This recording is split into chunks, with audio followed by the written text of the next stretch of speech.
Γεια σας παιδιά, τι κάνετε, ελπίζω να είστε πάρα πολύ καλά και σήμερα θα παίξω ένα ωραίο παιχνίδι που λέγεται 7 λέξεις. Όχι, εδώ πέρα. Λοιπόν, πηγαίνω επίπεδο πρώτο, εγώ τώρα το έχω παίξει, ξεκινάω κανονικά από την πρώτη πίστα. Οπότε, κύρωση, συγγνώμη τώρα και μπήκατε. Η τροφή των θεών ήταν αμβροσία, ναι. Αμβροσία.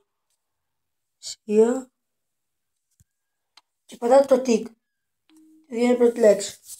Τώρα, βυθίσε τον τιτανικό παγόβουνο. Πάγ. Ούνο. Όχι. Πάγ. Παγόβ.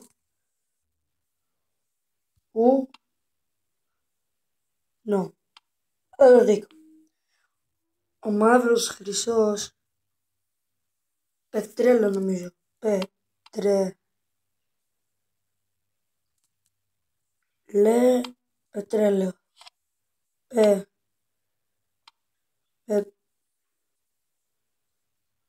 Πετρέλαιο. Μισθός ηλικιωμένων σύνταξη.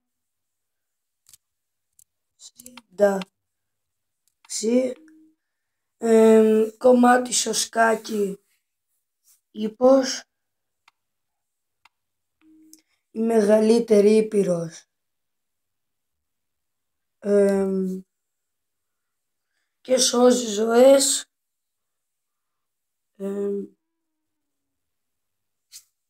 Λοιπόν, μεγαλύτερη ήπειρος. Ασώζει ζωές κράνος. Και σώζει ζωές. Και η μεγαλύτερη ήπειρος Ασία.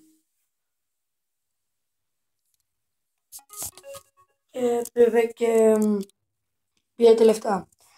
Αυτό ήταν το βίντεο μου, σας άρεσε, πατήστε like, κάντε μια εγγραφή στο κανάλι μου και μέχρι το επόμενο βίντεο να είστε όλοι σας καλά.